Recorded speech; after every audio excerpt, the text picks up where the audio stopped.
전능하사 천지를 만드신 하나님 아버지를 내가 믿사오며 그의 아들 우리 주 예수 그리스도를 믿사오니 이는 성령으로 잉태하사 동정녀 마리아에게 나시고 본디오 빌라도에게 고난을 받으사 십자가에 못 박혀 죽으시고 장사한 지 사흘 만에 죽은 자 가운데서 다시 살아나시며 하늘에 오르사 전능하신 하나님 편에 앉아 계시다가 죄로서 산자와 죽은 자를 심판하러 오시리라. 성령을 믿사오며 거룩한 공예와 성도가 서로 교통하는 것과 죄를 사하여 주시는 것과 몸이 다시 사는 것과 영원히 사는 것을 믿사옵나이다. 아멘.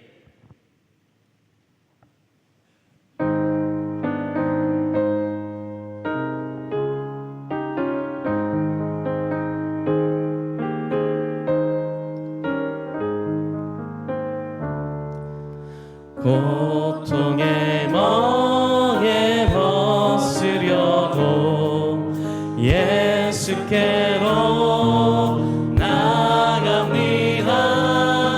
자유와 기쁨 베푸시는 주께로 갑니다. 병든 내 몸이 튼튼하고 빈궁한 삶이 부해지며 죄악을 벗어버리려고 주께로 갑니다.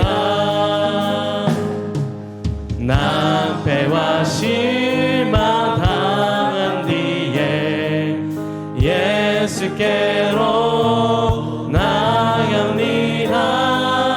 십자가 은혜 받으려고 주께로 갑니다.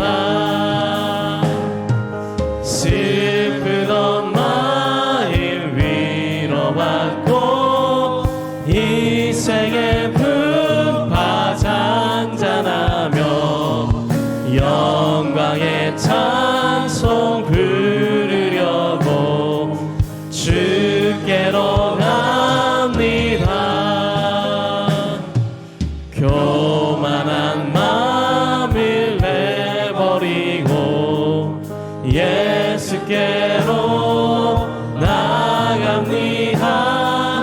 복되신 말씀 따르려고 주께로 갑니다.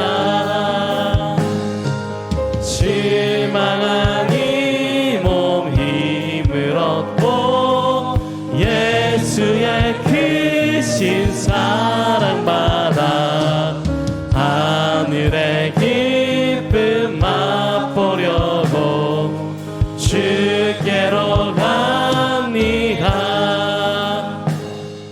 죽음의 길을 벗어나서 예수께로 나갑니다.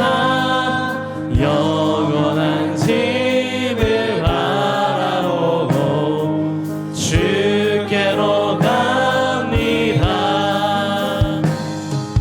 멸망의 폭을 헤어나와 영화의 나라 다다라서 영광의 주를 배우려고 주께로 갑니다.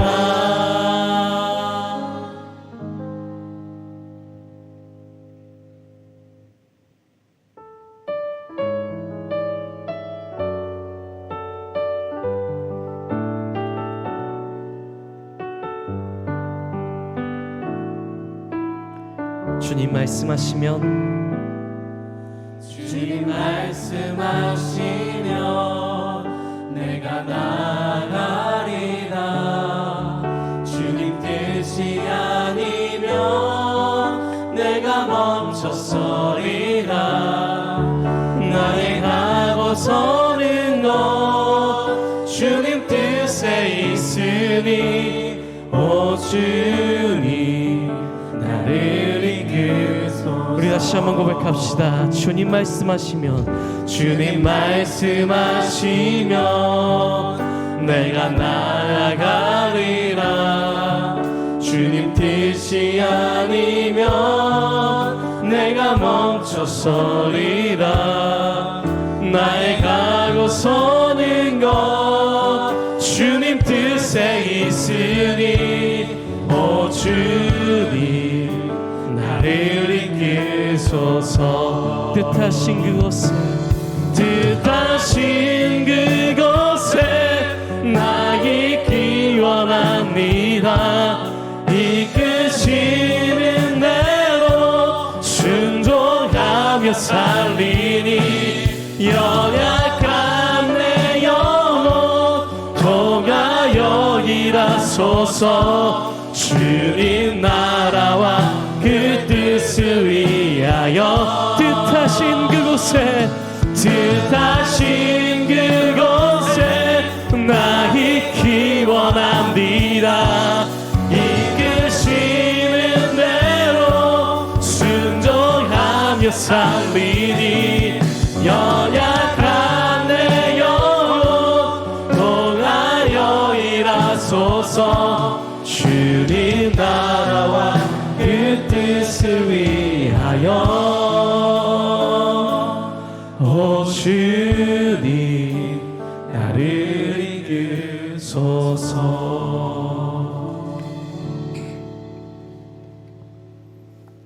우리 삶의 주인이 되시며 목자가 되시는 하나님 아버지, 감사를 드립니다. 이 무대에도 주님의 그 크신 사랑 안에 보호하여 주셨고 건강을 지켜주셔서 믿음으로 달려나오게 하시니 감사합니다. 거룩한 주일을 주님 앞에 나와 두 손을 모으고 머리 숙여 예배할 수 있도록 은혜 베풀어 주시니 또한 감사합니다. 모든 존귀와 영광과 찬양을 받으시는 기쁨과 감사의 예배가 되게 하여 주시옵소서. 이 시간에 진리의 말씀으로 우리의 심령을 채워 주시옵소서. 예수님의 흘려주신 십자가의 보혈을 의지하며 지난 시간 우리의 행위와 언어로 지은 죄와 허물을 다 내려놓고 회개하오니 용서하여 주시옵고 주님의 은혜를 베풀어 주시옵소서.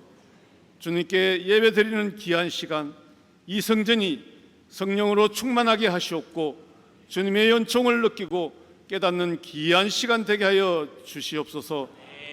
우리 귀련 교회가 주님을 알지 못하는 영혼들에게 구원의 밧줄이 되게 하시옵고 또한 주님의 지상 명령인 선교의 사명을 감당하게 하시며 주님의 의로 구제에 힘쓰며 다음 세대를 향한 주님의 비전을 이루어 나가는 귀한 교회 되게 하여 주시옵소서.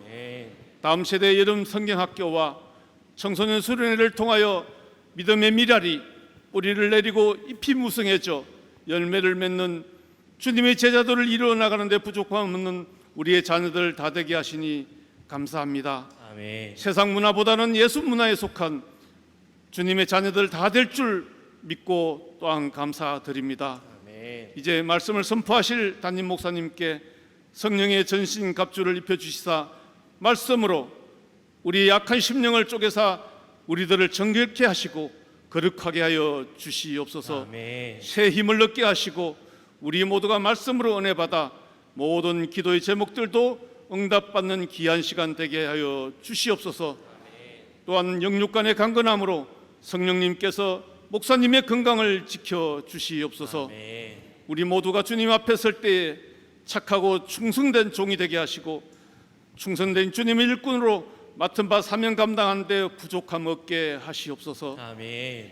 한 사람도 마음 흐트러지거나 헛된 예배를 드리는 자 없게 하실 줄 믿사오며 예수님의 귀한 이름으로 간절히 기도드리옵나이다. 아멘. 하늘에 계신 우리 아버지여, 이름이 거룩히 여김을 받으시오며 나라가 임하시오며 뜻이 하늘에서 이루어진 것 같이 땅에서도 이루어지이다. 오늘날 우리에게 일용할 양식을 주시옵고 우리가 우리에게 죄 지은 자를 사하여 준 것 같이 우리 죄를 사하여 주시옵고 우리를 시험에 들게 하지 마시옵고 다만 악에서 구하시옵소서. 나라와 권세 영광이 아버지께 영원히 있사옵나이다. 아멘.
주님 주신 복을 감사하면서 호산나를 높이 주께 부르리.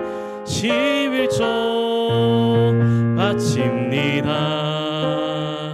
기쁨으로 봉사하며 우리 가진 재물로 11조 바칩니다.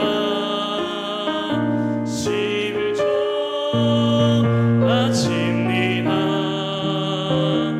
우리 하나님 내리시는 복 살 것이 없겠네. 새로운 8월을 맞이하여 2부 예배를 드리며 주의 성전에 올라와 우리의 몸을 산제물로 드리는 하나님의 백성들의 귀한 예배를 통하여 영광과 존귀와 찬양을 받아 주실 줄 믿습니다. 하나님 아버지, 가만히 오늘 아침 기도하면서 한 달을 돌아보고 한 주간을 돌아봤습니다. 무더위 때문에 제 입에서 감사합니다 소리가 적었던 것을 기억합니다. 하나님 감사합니다. 하나님 감사합니다. 하나님 감사합니다. 상황과 날씨 때문이 아니라 항상 하나님 앞에 감사하는 하나님의 백성들 되도록 축복하여 주시옵소서. 시들은 꽃처럼, 풀 죽은 풀처럼 찬양이 식어지고 힘이 없는 우리의 모습을 하나님 앞에 드리는 것이 아니라 하나님 찬양합니다. 하나님 사랑합니다. 모든 것이 하나님의 은혜입니다. 하나님께 영광을 올려드립니다. 찬송 소리가 높아지는 우리 교회와 성도들의 믿음 되도록 인도하여 주시옵소서. 오늘도 기쁘게 하나님 앞에 복된 예물을 봉헌합니다. 11조를 구별하였습니다. 하나님의 교회를 사랑하여 각양 모양의 예물을 드리고 있습니다. 주일헌금도 감사헌금도 우리 성경학교를 위한 다음 세대를 위한 헌금도 하나님 각양 모양의 헌물을 기쁘게 받아주셔서 매 순간순간마다 무지개처럼 하나님의 성도들을 구별해 주시기를 간절히 빌고 원하옵나이다. 기도한 대로 응답되게 하여 주시고 영원히 잘됨같이 범사가 잘 되게 하여 주시며 우리 성도들을 높여주시고 귀하게 사용하여 주셔서 30배, 60배, 100배의 복을 누리는 주의 종들의 가정과 일터와 사업장 되게 하옵소서. 우리 구주 예수 그리스도의 이름으로 축복하며 기도합니다. 아멘.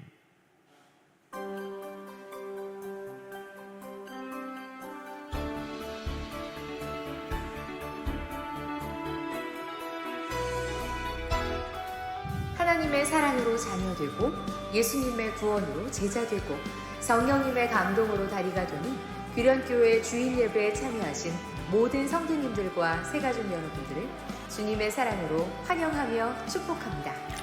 8월 첫 번째 주 귀련의 소식을 전해드립니다. 첫 번째 소식입니다. 청소년교회 여름 수련회가 어제와 오늘 은혜 가운데 진행되고 있습니다. 8월 15일부터 17일까지는 젊은이교회 여름 수련회가 강화 우리꽃자리 펜션에서 진행됩니다. 귀련의 청소년들과 청년들 그리고 섬기시는 교사분들을 위해 기도해 주시기 바랍니다. 두 번째 소식입니다. 기획위원회 모임이 점심 식사 후 오후 1시 목양실에서 있습니다. 교회를 위해 수고하시는 기획위원회 분들을 위해 기도해 주시기 바랍니다. 세 번째 소식입니다. 오늘 2부 예배 후 로뎀에서 행복한 점심 식사가 준비되어 있습니다. 이번 주 식사 섬김과 설거지는 6여선교회에서, 다음 주 식사 섬김은 7여선교회, 설거지는 2남선교회에서 섬겨주시겠습니다. 귀한 섬김에 감사드립니다. 네 번째 소식입니다. 화요 중보기도회와 목요 리더 기도회가 8월 한 달 동안 방학의 시간을 갖습니다. 늘 기도에 힘써주시는 성도님들에게 감사드립니다. 마지막 소식입니다. 금요 성령 예배가 매주 금요일 저녁 8시 30분 대예배실에서 드려집니다. 기쁨이 넘치는 찬양과 은혜로운 말씀과 뜨거운 기도가 있는 금요 성령 예배에 성도님들을 초대합니다. 특송은 삼남선교회에서 준비해 주시겠습니다. 귀한 섬김에 감사드립니다. 새로운 한 주의 시작입니다. 이번 한 주도 사랑의 주님과 함께 행복한 한 주 되세요. 사랑합니다. 주님 나를 택하사 잃어버린 자에게 아버지의 사랑을 나누게 하시네. 어둠을 밝히며 차가운 마음 녹이는 진리의 빛 전하게 우리의 기도를 담아 성령으로 임하사 수많은 자에게 생명의 그 말씀을 전하게 아멘. 우리를 그렇게 부르셨습니다. 평안하는 저들에게 주의 사랑 전하게 우리 고백입니다. 보내소서 시련이 찾아올 때도 주님의 눈물 기억하게 하소서. 보내소서 주께서 가신 길을 나도 내 맘을 잡아 보내소서. 시련이 찾아올 때도 주님의 눈물 기억하게 하소서. 보내소서 주께서 가신 길을 나도 걸어가게 하소서.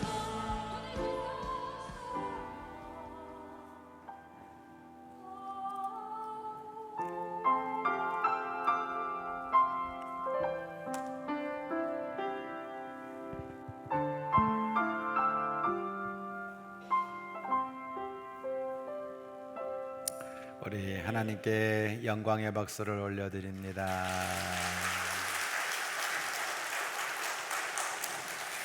사도행전 12장 5절 우리 함께 한 목소리로 하나님 말씀 합독하겠어요. 이에 베드로는 옥에 갇혔고 교회는 그를 위하여 간절히 하나님께 기도하더라. 하나님 규련교회가 하나님 영광을 위해 성령의 신바람으로 성령 충만한 성도들이 성령의 감동을 따라 사랑으로 사역하는 교회가 꼭 되게 하옵소서.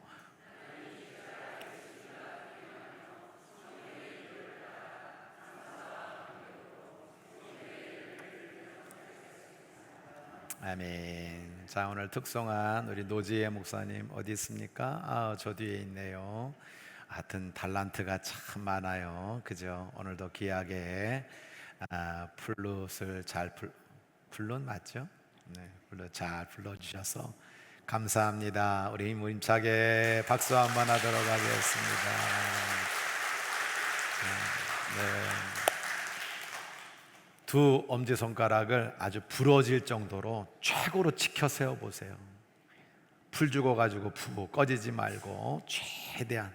그리고 옆에 분을 이렇게 바라보면서 사랑의 미소와 함께. 자, 옆에 분에게 한마디 하겠습니다. 잘하고 계십니다. 네, 최고십니다. 네. 자, 에너지 전달. 엄지손가락 2개 접선 붙여주기. 자, 8월도 하나님과 함께 하세요. 네, 알겠다. 예, 약간 붙여주고. 자, 응원과 사랑과 정말 감동과 격려를 담고. 자, 옆에 분들 한번 보세요. 보셨죠? 하나님 감동 받으시도록 우리 힘차게 박수 한번 하도록 하겠습니다.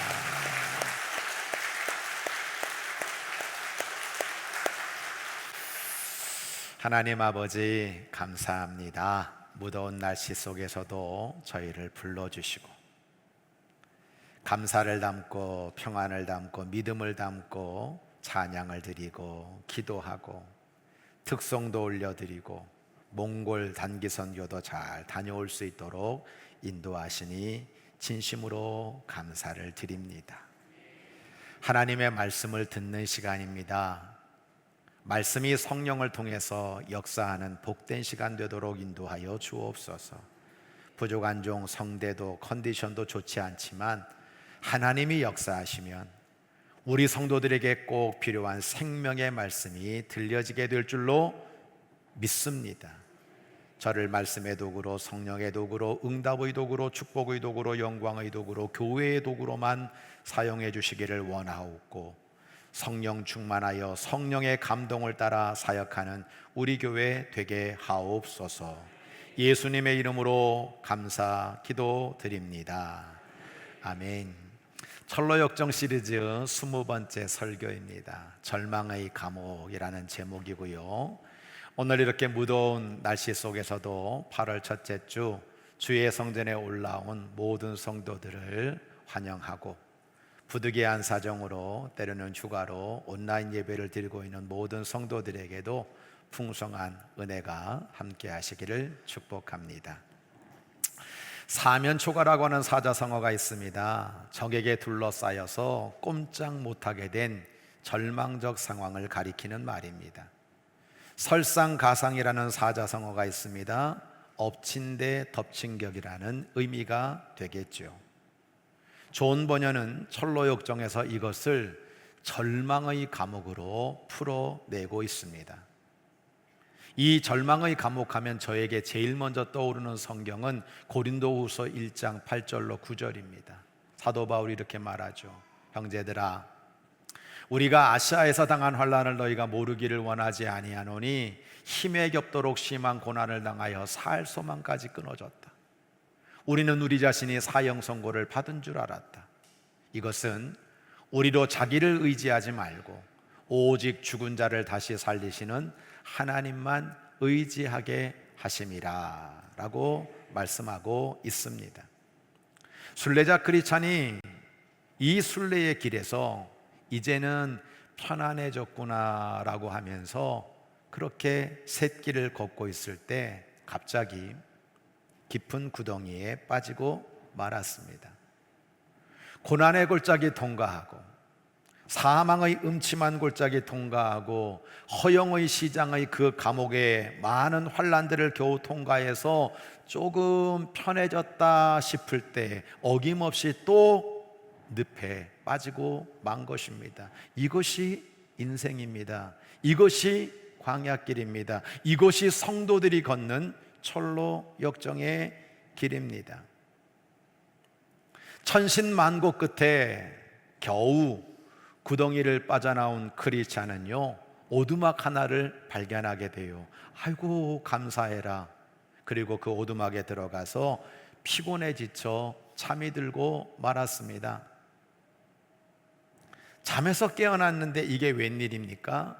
절망의 거인에게 붙들리게 됩니다.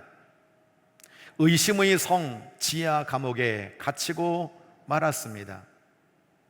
절망의 거인에게는 의욕이라는 이름을 가진 아내가 있었는데 순례자 크리스찬을 향하여 이렇게 종용하는 겁니다. 이 감옥에서 살아나간 사람은 아무도 없어요. 고통뿐인 이곳에서 절망하고 살기보다 자살을 선택하세요. 늪과 절망의 감옥을 경험한 이 크리스찬은 이 말을 따를 수밖에 없다고 생각하게 되었습니다. 맞아. 차라리 이 절망의 감옥에서 엎친 데 덮친 격, 사면초가와 같은 이 상황 속에서 차라리 자살하는 게 맞아. 그런데 소망은 크리스찬에게 그들의 말을 따라 죽는 것은 주님의 가르침을 거역하는 것이고, 그렇다고 자살을 한다는 것은 살인을 하는 것이니 참고 기다려보자고 말을 했던 것입니다. 살 수도 죽을 수도 없는 상황, 이것이 사면초가 절망의 감옥이 아니겠습니까? 사도 바울은 이것을 힘에 겹도록 심한 고난과 환난을 당하고, 그래서 살 소망이 끊어졌는데 내 마음에 사형 선고까지 받은 상황이라고 표현하고 있습니다. 우리는 종종 인생의 순례의 여정에서 이런 절망의 감옥을 만날 때가 있다는 겁니다. 오늘 말씀의 주인공인 베드로는 사도행전 12장 1절로 4절을 보면 절망의 감옥에서 절망의 거인을 만나고 있는 것을 우리가 보게 되는 겁니다.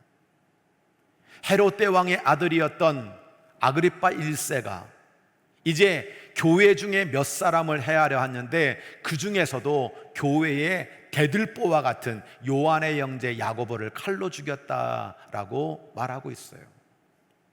유대인들은 이 일을 기뻐했습니다. 그리고 최고의 수장인, 최고의 지도자인, 예수의 수제자인 베드로까지 잡으려고 했고, 결국 잡아서 베드로를 절망의 감옥 속에 집어넣게 되었습니다. 군인들이 지키게 되었고요, 살 길 없고요, 무교절 기간이라 잠시 살려두지만 6월절 후에는 백성들 앞에 끌어내어 그를 참수시키려고 했던 것입니다. 문자 그대로 절망의 감옥에서 절망의 거인을 만나게 된 거예요. 그런데 하나님께서 기적적으로 이 베드로를 절망의 감옥에서 해방시켜 주신 것을 우리가 보는 거예요. 성도 여러분, 하나님만이 절망의 감옥에서 우리를 건져 주실 수 있다는 사실을 믿으시기 바랍니다. 절망의 거인을 하나님이 물리쳐 주시기를 기도하시기 바랍니다. 만일 여러분이 이런 절망의 감옥과 절망의 감옥을 만난다면 어떻게 하시겠습니까? 먼저 절망의 감옥에서 해방되려면 합력하여 선을 이루시는 하나님의 섭리를 믿어야 합니다. 로마서 8장 28절 우리 한번 같이 읽습니다. 시작. 우리가 알거니와 하나님을 사랑하는 자 곧 그의 뜻대로 부르심을 입은 자들에게는 모든 것이 합력하여 선을 이루느니라. 할렐루야. 예수님의 제자 야고보와 요한은 한 형제입니다. 그런데 야고보는 이렇게 어이없이 제일 먼저 죽었고요, 요한은 제일 늦게 죽었습니다. 야고보는 칼로 참수형을 당했고 요한은 자연적인 죽음을 맞이했습니다. 같은 형제라도 너무나 다른 삶을 산 것을 우리가 보는 거죠. 세상의 시각으로 보면 불공평해 보입니다.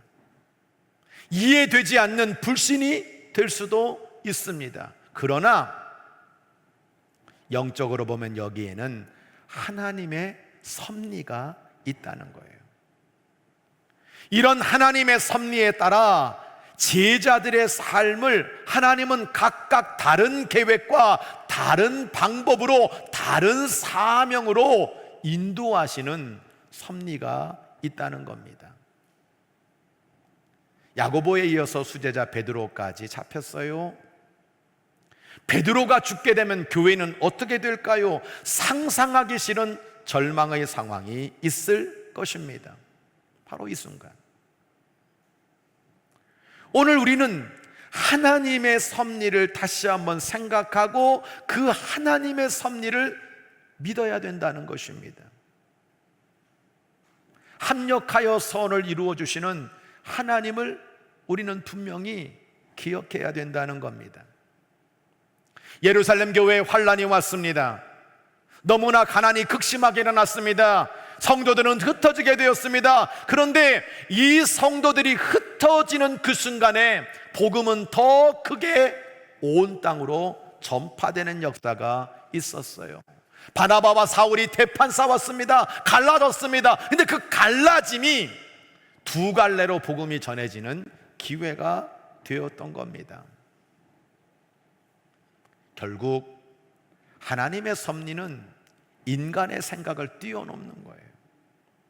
우리가 세상을 살아가면서 나는 왜 이런 절망의 감옥에, 저 사람은 아닌데 왜 나에게 이런 일이 있을까 생각하지만 그 속에서 우리가 생각해야 될 것은 하나님의 섭리를, 하나님의 선한 계획을 다시 한번 바라볼 수 있어야 된다는 겁니다. 우리는 이 절망의 감옥에 갇혀있는 베드로가 무엇을 하고 있는지에 주목할 필요가 있습니다. 그는 감옥에서 쇠사슬에 매인 그 상황 속에 잠을 자고 있어요. 여러분, 너무 피곤해 있을까요? 아니면 자포자기해서 자고 있는 걸까요? 아닙니다. 베드로는 하나님으로부터 사명을 받았고 하나님의 자녀가 됐고 하나님의 제자가 되었을 때 내가 이렇게 감옥에 갇히는 이 모든 것 속에도 하나님의 섭리가 있다는 사실을 그는 분명히 믿었던 것입니다. 우리 성도들도 그렇게 하나님의 섭리를 믿고 승리하시기를 주의 이름으로 간절히 부탁드립니다. 말씀의 이해입니다. 주님은 성도들에게 절망의 감옥은 없다라고 말씀하지 않고 끝까지 견디는 자는 구원을 얻으리라 그렇게 말씀하셨어요. 마태복음 24장 13절을 보면 너희가 환난을 만나게 될 거다, 세상에 종말이 올 거다, 예루살렘이 무너지게 될 거다, 그러나 끝까지 견디는 자는 구원을 얻으리라 말씀하셨어요. 철로 역정을 보면 절망의 감옥에 갇힌 상황에서 하나님의 섭리를 더 견고하게 믿고 붙들었던 사람은 크리스찬이 아니고 소망이었습니다. 그는 이런 절망의 상황이 매듭지어지는 것은 저기 있는 절망의 거인이 주체가 아니라 하나님이 이 모든 것들을 하실 것이라고 믿었습니다. 그래서 하나님의 섭리를 믿고 기다려보자고 크리스찬에게 권면하는 거예요. 하나님은 반드시 우리에게 기회를 줄 것이니 자살의 미혹을 거부하고 소망을 가져야 한다고 그렇게 말하고 있는 거죠. 존 버녀는 크리스찬이 소망의 말을 듣고 그 마음을 진정시킬 수 있었다라고 기록하고 있습니다. 성도 여러분, 우리도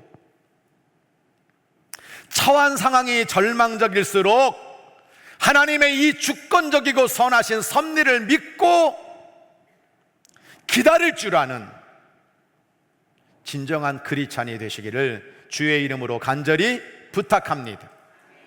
하나님은 분명히 약속해 주셨어요. 따라할까요? 끝까지 견디는 자는 구원을 얻으리라. 할렐루야. 말씀의 적용입니다. 제발 지금을 보지 말고 마지막을 보세요. 그래서 마침내 복을 받으시기를 주의 이름으로 축원합니다.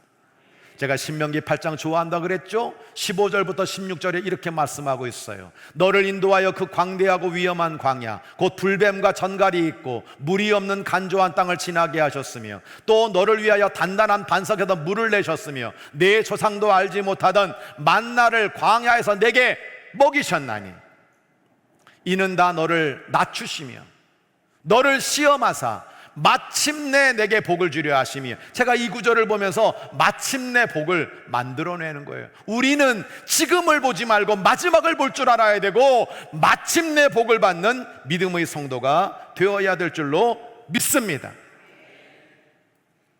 창피한 이야기 같습니다만 제가 철 모를 때 저 제1한강교회 가서 2번 뛰어내리려고 했죠. 저는 그 순간이 마지막이라고 생각했습니다. 이렇게 사는 거, 미래도 없고 두들겨 맞고 가정은 파탄 나 있고 더 이상 희망이 없다고 생각했어요. 그런데 지금 제가 잘못 생각했다는 것을 뼈저리게 느끼고 있습니다. 그것은 끝이 아니었어요. 오늘날 많은 사람들도 그렇게 생각할 수 있을 거예요. 낙심하여 절망하고 죽는 것이 답일까요? 제가 그때 한강에 빠져 죽었다면 여기에 없었겠죠. 그 이후에도 어려운 과정, 힘든 시간들, 절망의 감옥들이 있었지만 하나님은 합력하여 선을 이루어 주셨고, 여기 이렇게 귀련교회 담임 목사가 되어서 하나님의 말씀을 증거하고 있다는 것이 얼마나 감사한 일입니까? 제 이름이 뭐예요? 네? 저 이름도 몰라요? 담임 목사 이름도 몰라요? 제 이름이 뭐예요? 네, 원만이잖아요. 제가 웬만하면 절망을 안 합니다. 여러분, 제가 좋아하는 복이 마침내 복이에요.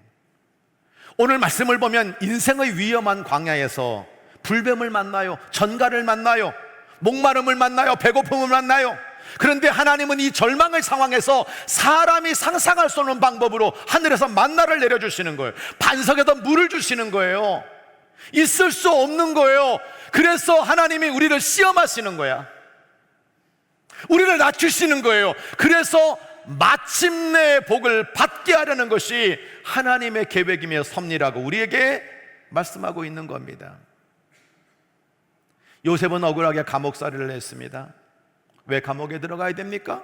왜 이런 오해를 받아야 됩니까? 왜 억울한 일을 당해야 됩니까? 그런데 나중에 가만히 생각해 보니까 이것은 큰 민족을 이루기 위한 하나님의 섭리임을 알게 된 거죠. 형들을 용서합니다. 자기를 이렇게 억울한 사람들을 다 덮어줍니다. 마지막에 애굽의 총리가 되는 것을 보게 되는 겁니다. 성도 여러분, 지금을 보지 마세요. 마지막을 보시기를 바랍니다. 마침내 복을 꼭 누리게 되기를 주의 이름으로 축원합니다. 절망의 감옥에서 해방되려면 간절히 기도해야 돼요. 12장 5절을 읽었었죠? 베드로는 옥에 갇혔습니다. 교회는 그를 위하여 간절히 하나님께 기도하더라 라고 말씀하고 있어요. 베드로가 절망의 감옥에 갇혔을 때 성도들이 취할 수 있는 몇 가지 방법이 있었겠죠. 어떤 것이 있을까요? 헤롯 왕은 뇌물을 좋아하는 왕으로 소문난 사람입니다. 야, 우리 돈 모으자. 베드로 죽으면 안 되잖아. 우리 헤롯에게 뇌물 줘가지고 우리의 지도자 베드로를 꺼내자. 아니면 지금부터 우리 비밀 결사대를 만들어 가지고 감옥 속에 있는 베드로를 구출해내자. 힘으로라도 베드로를 살려야 되지 않겠냐. 초대교회 성도들은 그렇게 하지 않았어요. 그들은 기도를 선택했습니다. 간절히 하나님께 기도했습니다. 이 간절이라고 하는 헬라어는 에크테네스라고 합니다. 영어로는 intensely라고 하는 말이에요. 강렬하게, 열정적으로, 이렇게 번역되는 단어입니다. 그들은 하나님 앞에 모든 에너지를 다 소모할 정도로 기도했다는 거예요. 다른 데 쓸 힘이 없어 기도하는 것에 목숨을 걸었다는 겁니다. 간절히 간이 끊어질 정도로 하나님 앞에 기도했다는 겁니다. 비상된 상황에서 비상한 기도를 하나님 앞에 드렸다는 거예요. 결국 이 기도가 절망의 감옥의 문을 여는 기적을 가져오게 된 겁니다. 성도 여러분, 기도의 힘을 우습게 여기지 마세요. 결국은 기도더라고요. 저도 그런 적이 있어요. 기도한다고 돼? 기도한다고 풀리면 뭐 다 기도하지 뭐. 그런데 기도하니까 되더라고요. 나도 모르는 방법으로 하나님이 풀어 주시더라고요. 말씀의 이해입니다. 쉬지 말고 기도하십시오. 의심하지 말고 기도하십시오. 따라할까요? 나는, 크게 따라하세요. 나는 절망이 멈출 때까지 기도하겠습니다. 오늘 여러분 13절 10부터 17절까지 재미있는 이야기를 해요. 베드로가 이제 옥에서 풀려나가지고 와가지고 대문을 두들깁니다. 로데라고 하는 아이가 영접하러 나왔다가 베드로의 음성을 알아듣고 문 열지 못하고 베드로가 대문 밖에 서 있다고 이야기합니다. 그랬더니 이 이야기를 들은 기도하는 사람들이, 야, 네가 미쳤구나. 아니에요, 분명히 베드로 소리예요. 그랬더니 아마 베드로 천사 같지. 베드로가 계속 문을 두들기니까 그들이 나가봅니다. 근데 진짜 베드로가 그 앞에 서 있는데 그들은 놀라고 있어요. 베드로는 그들에게 말해주죠. 하나님이 나를 이끌어서 옥에서 나오게 하셨습니다. 여러분, 이 이야기를 잘 주목해 보시기를 바랍니다. 철로 역정에 보면 자살까지 생각했던 이 절망의 감옥에서 순례자 크리스찬과 소망은, 야, 우리가 기도를 잊고 살았구나 라고 하는 것을 깨닫게 되었습니다. 존 번연은 이렇게 적고 있습니다. 순례자들은 자정 무렵부터 기도를 시작해서 새벽이 가까워 올 때까지 계속 기도했다. 그리고 해 뜰 무렵 갑자기 크리스찬은 해결책을 생각해냈다라고 말하고 있어요. 여러분, 염려나 걱정은요, 절망의 해결책이 아니에요. 걱정한다고 키가 한자나 자라는 거 아닙니다. 해결은 기도입니다. 사단은요, 계속 우리로 하여금 염려하고 걱정하고 절망하게만 만들어요. 아무것도 해보지 못하도록 그 절망의 감옥에서 포기와 낙심이라는 쇠사슬에 묶이게 만드는 것이 사단의 전략입니다. 절망의 쇠사슬을 푸는 열쇠가 기도입니다. 크리스찬과 소망이 기도했을 때 부활의 아침이 밝아오게 되었고 부활의 기적을 경험하게 되었습니다. 아까 우리가 읽은 구절을 가만히 보면 기도했어요. 기도했는데 베드로가 풀려나니까 믿지를 않아. 미쳤구나, 천사일 거야. 기도하면서 의심했다는 거예요. 여러분, 이것이 저와 여러분의 모습이 아닌지를 다시 한번 생각해 보셔야 돼요. 예수님은 이렇게 말씀하셨어요. 우리가 도저히 할 수 없는 그 엄청난 병마의 상황에서 기도 외에는 이런 일이 나간 일이 없다. 기도해야 된다. 누가복음 18장을 보면 낙심하지 말고 기도해라. 믿음이 없이 기도하지 말고 믿고 기도했으면 받은 줄로 믿으라 말씀했어요. 절망이 멈출 때까지 쉬지 말고 기도하시기를 바랍니다. 여러분들 이렇게 말할지 몰라요. 목사님은 뻥이에요. 어때? 그러면 내가 뭐하러 기도해? 절망이 해결될까? 가만히 있으면 되지. 할 수 있어요. 그리고 절망이 멈출 때까지 신실한 크리스찬들은 기도합니다. 기도 중단되지 않습니다. 그 기도의 힘으로 끝끝내 그 절망의 감옥을 헤쳐나오게 될 줄로 믿습니다. 말씀의 적용입니다. 기도는 반드시 무조건 절망을 이기게 합니다. 사도행전 12장 11절 12절 오늘 본문을 보면 베드로가 정신이 번쩍 났어요. 내가 이제야 하나님이 천사를 보내서 여기서 벗어났구나. 그걸 깨닫고 요한의 어머니 마리아의 집에 와보니까 여러 사람들이 거기에 모여 기도하고 있는 것을 보게 되었습니다. 베드로는 깨달은 거죠. 이 사람들이 기도해서 내가 절망을 이기게 되었구나. 성도 여러분, 여러분도 기도를 통해서 이 절망의 감옥, 절망의 거인들을 이겨내시기를 다시 한번 주의 이름으로 부탁드립니다. 중요한 이야기 하나를 하려고 해요. 여러분, 기도하면서 절망하지 않는 이유가 있어요. 그건 뭡니까? 우리가 왜 기도해야 되는 겁니까? 내가 하는 게 아니라는 거예요. 내가 할 수 없기 때문에 절망의 감옥에 있는 거고, 내가 해서 방법이 없으니까 절망의 거인 앞에 서 있는 거예요. 기도는 뭐 하는 겁니까? 이 절망의 감옥과 절망의 거인의 문제를 해결하실 수 있는 분은 하나님이시기 때문에 그 하나님 앞에 기도하는 줄로 믿습니다. 제가 좀 전에 얘기했죠. 막혔어요. 방법이 없어요. 아무리 생각해도 길이 없어요. 근데 여러분, 저 스스로도 이런 상황에서 기도한다고 이게 되면 맨날 기도해.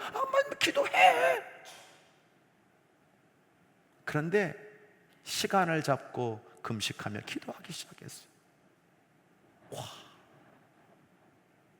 정말 사람이 상상할 수 없는 방법으로 그 물질의 문제, 관계의 문제를 다 풀어가시는데, 그래, 기도하면 무조건 반드시 절망은 이기게 되어 있다. 이것이 저의 믿음이 되었습니다.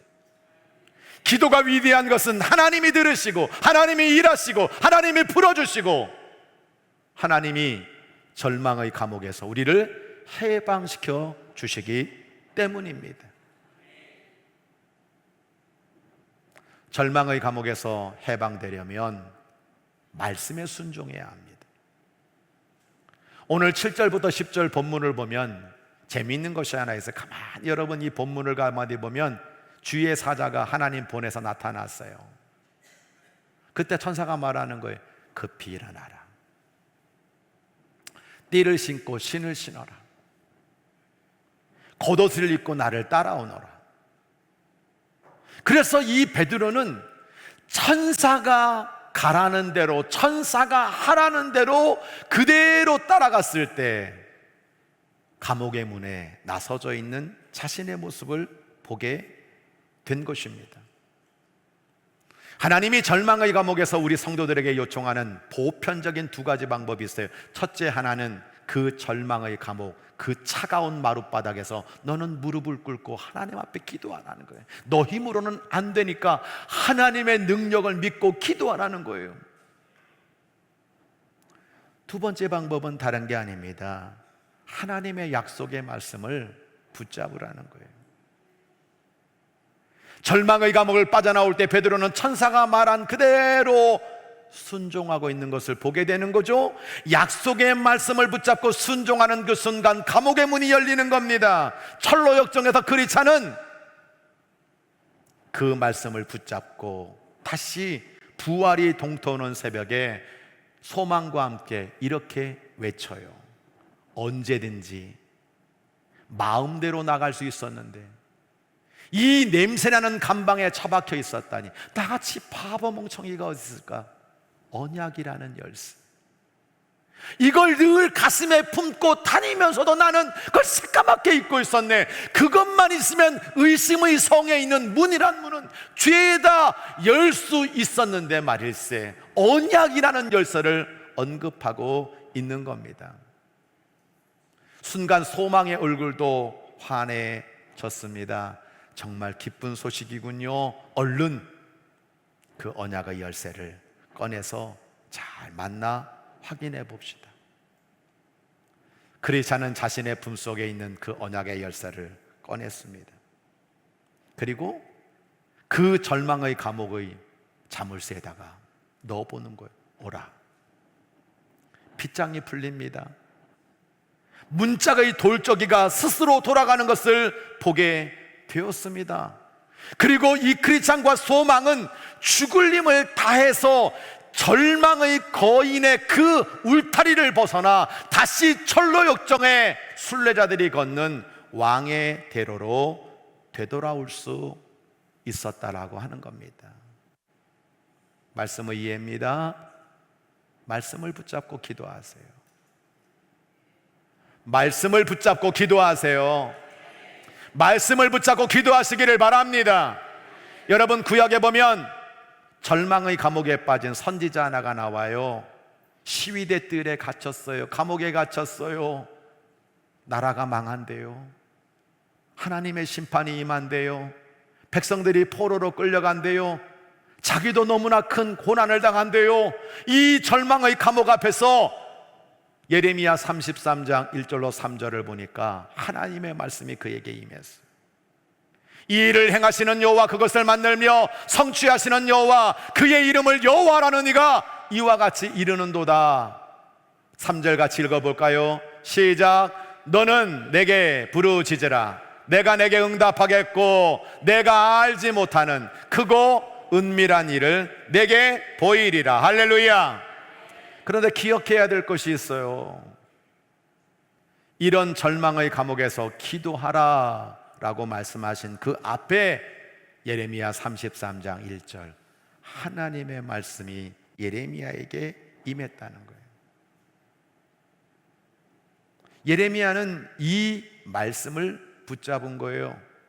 70년 포로 생활이라는 절망의 거인, 이제 이스라엘 백성들이 저 바벨론으로 끌려가서 나라도 없고 가족도 없고 포로가 된 노예처럼 살아가야 될 그 엄청난 절망의 감옥 속에서 말씀 앞에 절망하지 아니하고 도리어 다시 돌아오게 하겠다는 하나님의 말씀을 가지고 희망을 얻게 된 줄로 믿으시기 바랍니다.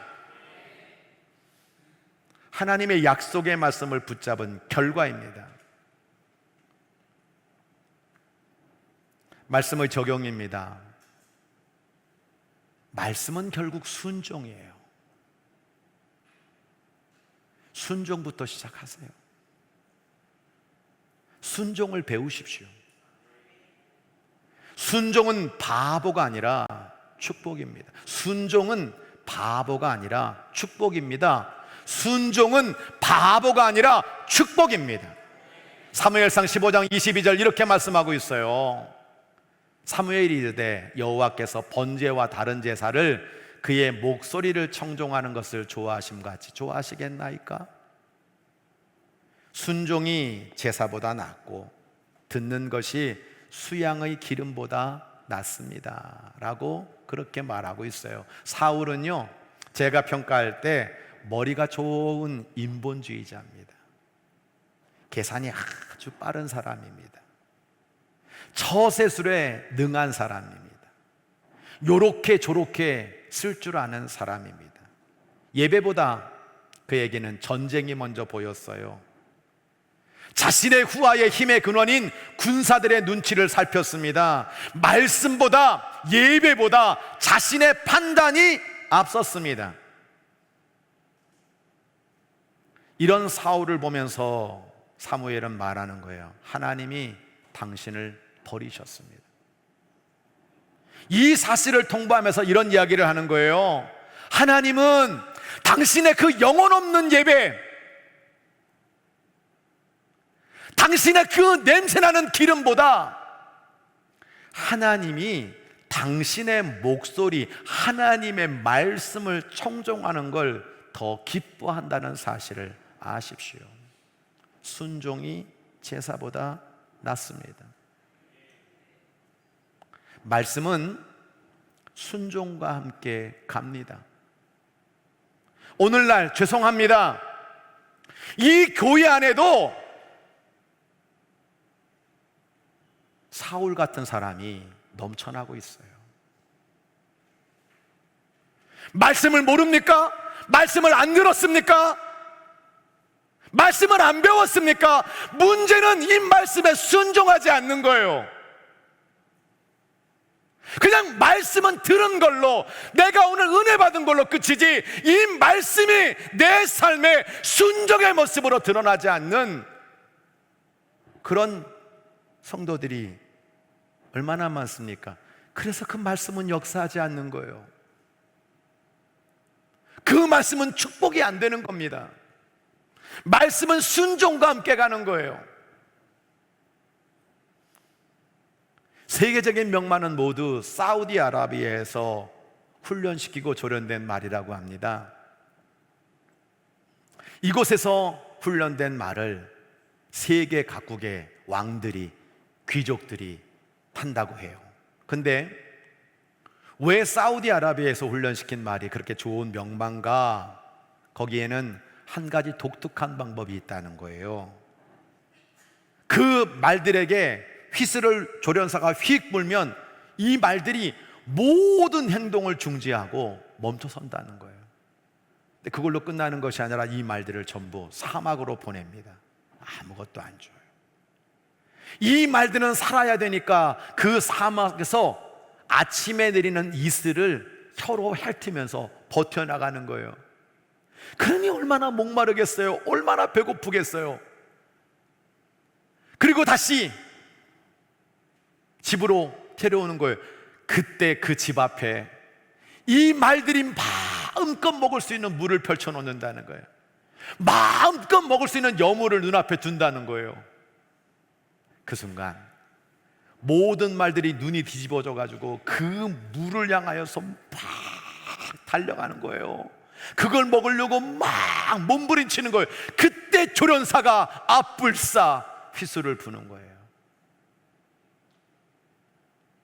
그 순간 조련사의 휘슬이고 뭐고, 내가 지금 먹고 사는 게 중요한 거지, 내 지금 물이 제일 귀한 거지, 내가 여기서 안 마시면 어떡해? 다 필요 없어. 물 먹고 염을 먹는 말은 탈락. 그런데 그렇게 목마르고 그렇게 배고픈데도 그 조련사의 휘슬 앞에 멈춰서는 그 말은 명마가 되어서 세계적으로 그렇게 귀하게 대접을 받는 말이 된다는 거예요. 우리에게 시사하는 바가 많은 거예요. 보네퍼는 믿음과 순종은 떨어질 수 없다 하나라고 말을 했습니다. 믿는 자들이 순종할 거고 순종하는 자들이 믿게 될 것이다 라고 말하고 있어요. 말씀에는 순종이 필요한 거예요. 그 순종은 절망을 보지 않게 만듭니다. 말씀을 붙잡게 되는 거예요. 하나님의 때를 기다릴 줄 알게 되는 거예요. 하나님의 섭리를 믿고 하나님의 약속의 말씀을 가지고 기도하면서 그 절망의 감옥을 헤쳐나오는 축복을 누리게 되는 것입니다. 사랑하는 성도 여러분, 우리에게는 절망의 감옥 위에 계신 하나님이 있다는 사실을 믿으시기 바랍니다. 오늘 우리에게 이 절망의 감옥을 헤쳐나가고 건져 빠져나오면서 이길 수 있는 길이 뭐라고 그랬습니까? 하나님의 섭리를 믿어라. 하나님의 섭리를. 하나님은요 바보가 아니세요. 하나님은 내가 지금 어떤 절망의 감옥 앞에서, 내가 어떤 절망의 거인 앞에 서 있는지 나보다 더 잘 아세요. 여러분, 제가 늘 고백하는 것처럼 나보다 하나님이 나를 더 잘 알아. 내가 잘하는 게 아니야, 내 방법이 위대한 게 아니야, 나도 모르는 방법으로 하나님이 풀어가신다는 사실을 믿으시기 바랍니다. 그래서 하나님의 섭리를 믿어야 되는 거예요. 내 눈으로 평가하지 말고요. 내 생각으로 감히 하나님의 섭리를 저울질하지 마시고요, 하나님의 역사와 하나님의 일은요, 그분의 섭리 가운데 이끌어져 가시더라고요. 절망의 감옥에서 간절히 기도함으로 말미암아 해방되는 우리 규련의 성도들 되시기를 주의 이름으로 간절히 축복합니다. 지금 보지 마세요. 마지막을 보세요. 그리고 그 마지막 끝에 마침내 복을 보세요. 철로역정 완주하는 하나님의 상급과 면류관을 보세요. 우리가 걸어가는 이 길 속에 언제 어디서나 절망의 감옥은 도사리고 있어요. 그거 속지 마세요. 요즘 중고등부 아이들 학교에 가면요, 연습하는 게 있대요. 요즘 유행하는 게 있대요. 애들이 손목 긋기가 유행이랍니다. 나는 걔네들 두들겨 패서라도 여러분 그러지 말라고 말하고 싶어. 손목 끊는 게 유행될 만한 일입니까? 여러분 정말 아이돌 돼 보겠다고 막 하는데 그 아이들이 왜 죽어요? 걔네들은 너무나 극심한 절망의 스트레스가 있는 거예요. 야, 너 얼굴 뭐 마음에 안 들어 그러면 깎아야 돼. 야, TV에 잘 안 나와. 여러분 끊임없이 자기를 바꾸면서 겉으로는 이뻐도 그 속에는 마음의 절망과 무너지는, 여러분 그것들이 얼마나 많이 있는지 몰라요. 이게 손목 끊는 게 여러분 유행이라니요. 요즘은 참지를 못해요. 기다리지를 못해요. 기도하지 않아요. 말씀 붙잡지 않아요. 하나님의 섭리, 여러분 그게 나에게 무슨 밥 먹여주는 일이라고 여러분 우습게 여기는 인생들이 있어요.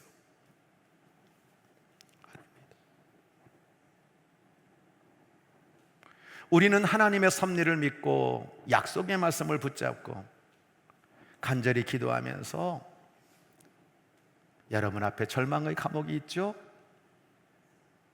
절망의 거인이 딱 버티고 있죠. 사면초가 같죠. 이게 해결 안 될 것 같죠? 아니에요. 기도하면서 하나님의 약속의 말씀을 붙잡고 부활의 아침을 경험하고 문제 해결의 응답을 경험하고 마침내 하나님의 복을 누리며 살아가는 우리 모든 성도들 되시기를 주의 이름으로 간절히 축원합니다. 찬양하겠습니다.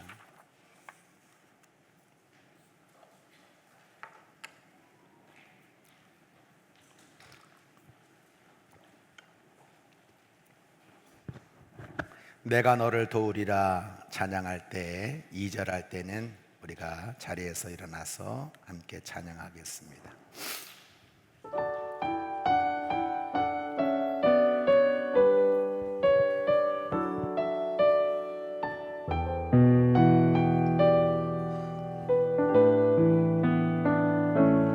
세상 일에 실패했어도 너는 절망하지 말라. 내가 너를 도우리라. 다시 일어서게 하리라. 질병으로 고통당해도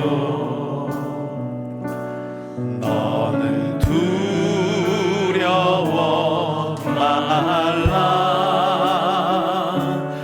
내가 너를 도우리라. 다시 일어서게 하리라. 나를 버린 자들도 내가 사랑하거든. 하물며 너희를 그냥 둘까 보냐. 나라는 너와 함께하는 너의 하나님 되미니 의로운 오른손으로 붙들리라.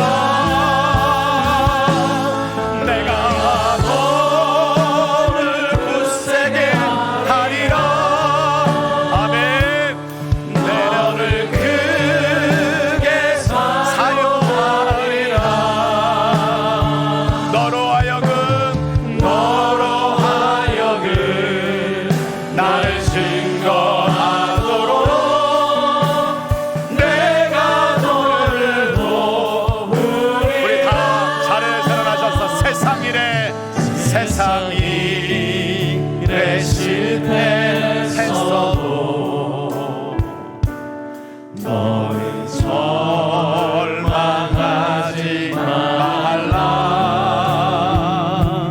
내가 너를 도우리라.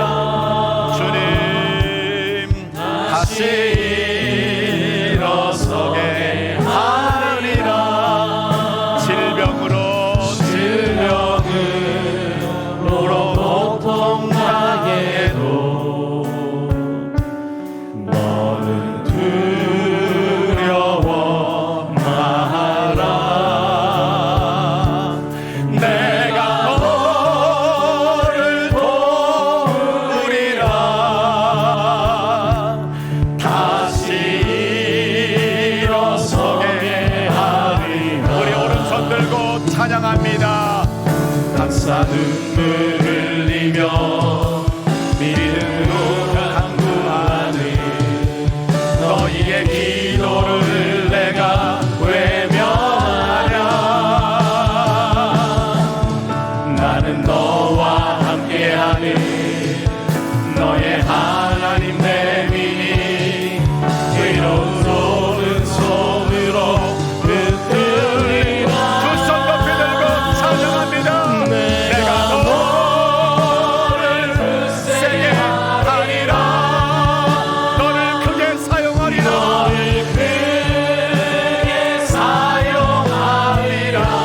아멘. 믿습니다. 너로 하여금 나를 증거하도록 내가 너를 도우리라. 두 손을 모으고 두 눈을 감으시기를 바랍니다.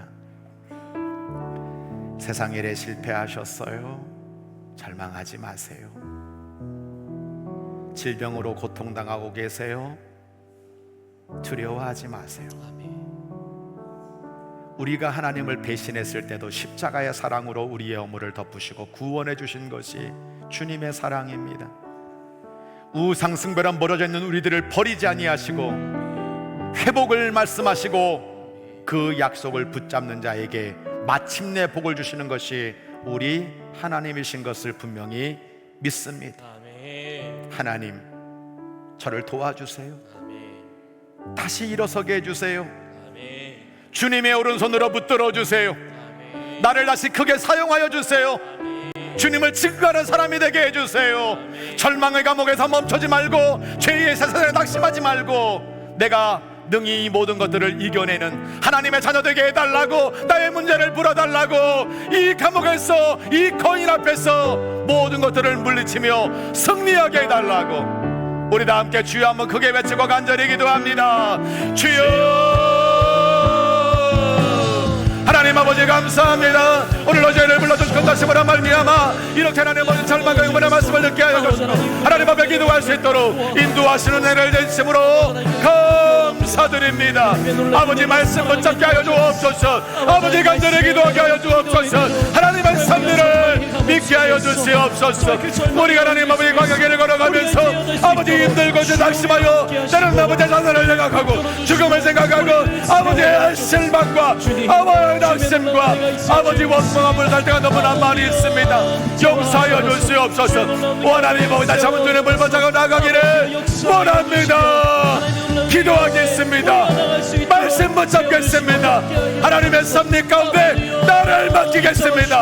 문제보다 크신 하나님, 아버지의 절망의 감옥 위에 계신 하나님, 사랑하는 종들이 작든 크든 오늘도 하나님 앞에 기도하는 모든 제목들마다 하나님의 놀라운 응답과 축복으로 해결하여 주시고 사람이 상상할 수 없는 방법으로 일해 주시기를 소원합니다. 오늘 이 시간에 절망의 감옥에 있는 영혼이 있다면 말씀으로 풀어주시기를 원합니다. 기도로 말미암아 다시 새로워지기를 원합니다.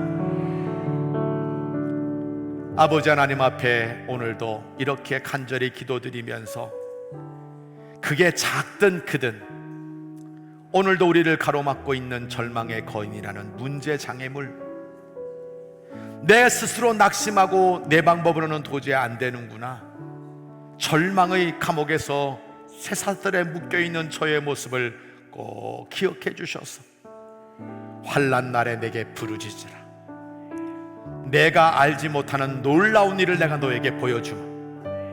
말씀과 기도로 승리하기를 다짐하고 하나님께 모든 것 맡기며 나아가는 이 영혼들에게 임마누엘로 세상 끝날까지 철로 역정의 완주를 이루어 나가는 하나님의 자녀가 되기를 성부, 성자, 성령의 이름으로 간절히 축원하옵나이다. 아멘.